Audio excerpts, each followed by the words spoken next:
O Corpo de Bombeiros de São Paulo mobilizou 7 equipes para apagar o fogo no edifício Copan. O edifício Copan é um edifício histórico ali no centro de São Paulo, é bem no centrozinho mesmo aqui, ó. Você vê, olhar aqui, esse daqui é o edifício Copan, fica aqui na Nossa Senhora da Consolação, aqui na Rua da Consolação. É um edifício em curva, né, bem distinto ali, muito chamativo ali na região central de São Paulo, perto da Praça da República aqui, né?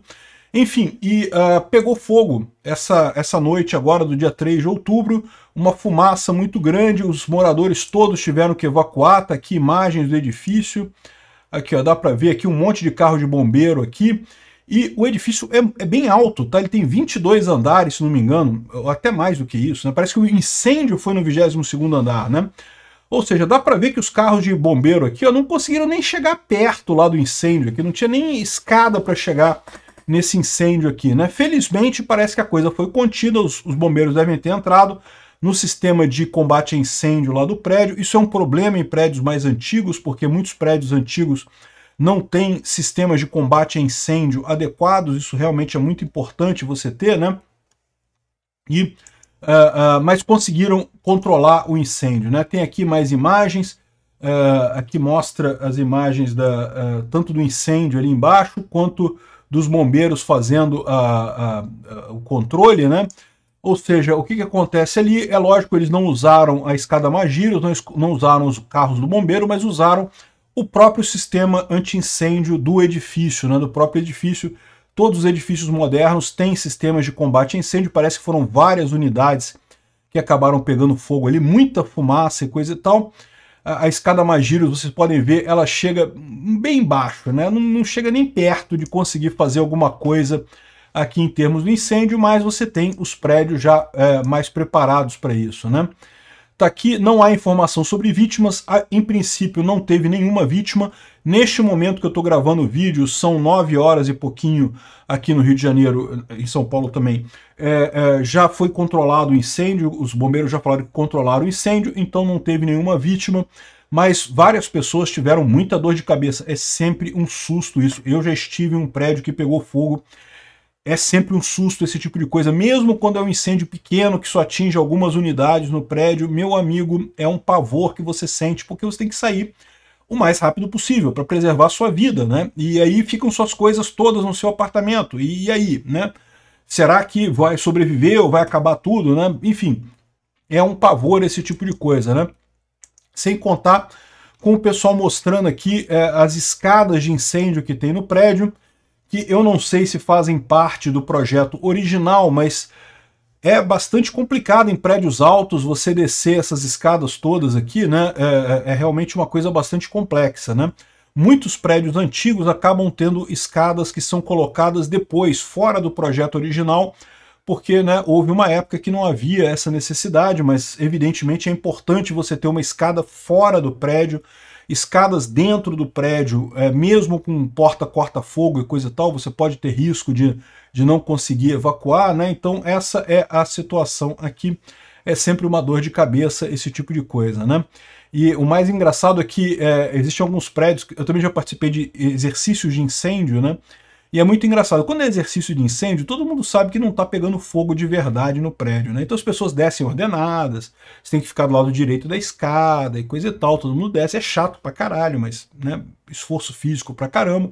Mas você sabe que não está pegando fogo o prédio, né? Meu amigo, quando está pegando fogo o prédio, meu amigo,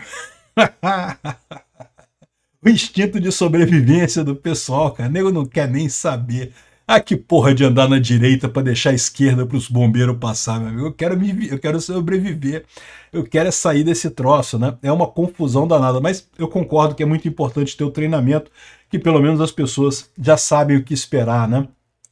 Enfim, tá aqui a imagem da escada de incêndio do prédio e, bom, como eu falei, já foi controlado o incêndio, não teve nenhuma grande consequência. Felizmente, é um prédio muito bonito. E muito estranho nessa época, agora bem perto da eleição, né, ter um incêndio assim em cima da hora, impressionante, né? Agora, muita gente fala essa questão, né? Pô, e no Ancapistão, quem é que ia cuidar de incêndio no Ancapistão, né? E essa é a coisa bacana, né? Porque a história do combate a incêndios toda essa ideia de ter um esquadrão de combate a incêndio, coisa e tal, isso surgiu na iniciativa privada, né? Tem aqui uma história das estações de incêndio em Londres. Começou em Londres essa história. E justamente eles falam sobre... foi o incêndio de 1666. Para quem não sabe, em 1666 teve um grande incêndio em Londres, né, em que a maior parte da cidade foi destruída, vários prédios históricos foram destruídos, muita gente morreu, infelizmente. Teria começado o grande incêndio de Londres numa padaria. O padeiro esqueceu de apagar o fogo, alguma coisa assim, um acidente besta, num negócio pequeno.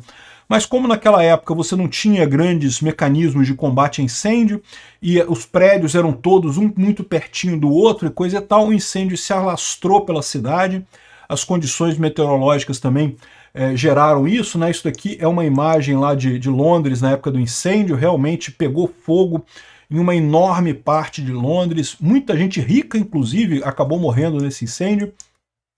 E bom, o que aconteceu nessa época em Londres, né? Logo depois disso, começaram a surgir empresas especializadas em fazer combate a incêndio. Tinha isso daqui, ó, tem aqui os símbolos, tá vendo esse símbolo aqui, ó? Isso daqui, você como dono do prédio, você contratava uma empresa que ia fazer a segurança contra incêndio do seu prédio. Essa do solzinho aqui é a mais comum, mas não era a única não, tem essa outra aqui, ó. Esse prédio aqui tinha as duas aqui, ó, duas companhias de incêndio que atendiam esse prédio, né? Aqui tinha outras também aqui, né? E, ou seja, você contratava essa empresa de incêndio que ia guardar o seu prédio, e se você tivesse um incêndio, esse corpo de bombeiros privado que existia em Londres iria atender o seu prédio, ia evitar um incêndio maior, ia chegar lá, tinha carros especializados e coisa e tal. Isso a gente está falando em 1600 e lá vai pedrinha, ou seja, século 17 ainda. Ou seja, todo o combate a incêndio começou privado, começou com empresas privadas fazendo isso, né? Mas aí muitas pessoas podem falar que tem outra empresa aqui que fazia também incêndio. É típico isso. Até hoje, se você for lá em Londres, você encontra ainda prédios com esse tipo de selo, que vem desde essa época, né? Eram selos de empresas privadas de combate a incêndio. E o mais curioso dessa história é o seguinte, você pode pensar assim, mas tá vendo? Que coisa elitista, se a pessoa tem dinheiro para contratar isso, as empresas de incêndio iam lá e resolviam. E se fosse um incêndio num prédio de alguém que não tivesse seguro? E aí que está a questão. Eles apagavam do mesmo jeito. Por quê? Porque era propaganda gratuita para essas empresas. As empresas iam lá e apagavam o incêndio, mesmo em prédios que não tinham o seguro, exatamente porque isso dava uma publicidade enorme para eles. Então, o problema que eles tinham era outro. O problema que eles tinham, que levou mais anos adiante a estatização do sistema de combate a incêndio em Londres, foi justamente que as empresas começavam a brigar umas com as outras para chegar mais cedo no incêndio e tentar apagar o incêndio. Agora repara como é que isso é o melhor no final das contas, né? Ou seja, mais uma vez é um caso do Estado usurpando um serviço que era oferecido com muito melhor qualidade pela iniciativa privada, o Estado tomando para si esse serviço e fazendo um serviço merda em cima disso. Porque hoje em dia você não tem concorrência, então não tem aquele negócio. Naquela época, no momento que tinha um incêndio em qualquer prédio, não era só nos prédios segurados, não. De novo, as empresas queriam disputar para apagar o incêndio, porque a empresa que apagasse o incêndio num prédio acabava tendo propaganda gratuita para a própria empresa, né? E acabava fechando muitos contratos depois com outras pessoas preocupadas de ter aquela garantia daquela empresa. Então, ou seja, o pessoal corria para atender o incêndio no mais rápido possível. E eu tenho certeza que os bombeiros hoje em dia também têm esse mesmo interesse de apagar o fogo e coisa e tal, mas repara como é que o incentivo não é assim tão grande, porque no final das contas eles não ganham nada a mais ao apagar o incêndio. Naquela época ganhava, né? O pessoal recompensava quem apagava o incêndio, tinha todo o processo de prêmio na forma de propaganda, né?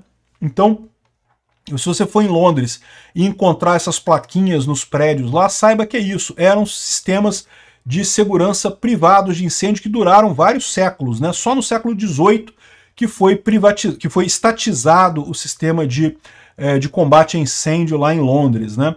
E aí é esse sistema que a gente tem hoje agora, que você paga muito caro por ele, não tenha dúvida, custa dinheiro, tá, minha gente? Não ache que você não paga pelo Corpo de Bombeiros, não, porque você paga, né? Quando você paga os seus impostos, você está pagando o Corpo de Bombeiros. Seria muito melhor se fosse privado. É o que eu falo, tudo é melhor privado. Tem que privatizar as empresas rápido, Petrobras, Banco do Brasil, Caixa Econômica Federal, isso tem que privatizar rápido, porque aí depois tem o mais difícil, que é privatizar os bombeiros, privatizar a Polícia Federal, privatizar as polícias todas, privatizar o Exército, isso é mais complicado. Privatizar o MEC, privatizar o SUS, tudo tem que ser privado, tudo é muito melhor quando feito num ambiente de concorrência por entidades privadas. Obrigado por assistir o vídeo até o final. Além de curtir, compartilhar e se inscrever no canal, considere se tornar patrocinador com valores a partir de R$ 1,99. Clique no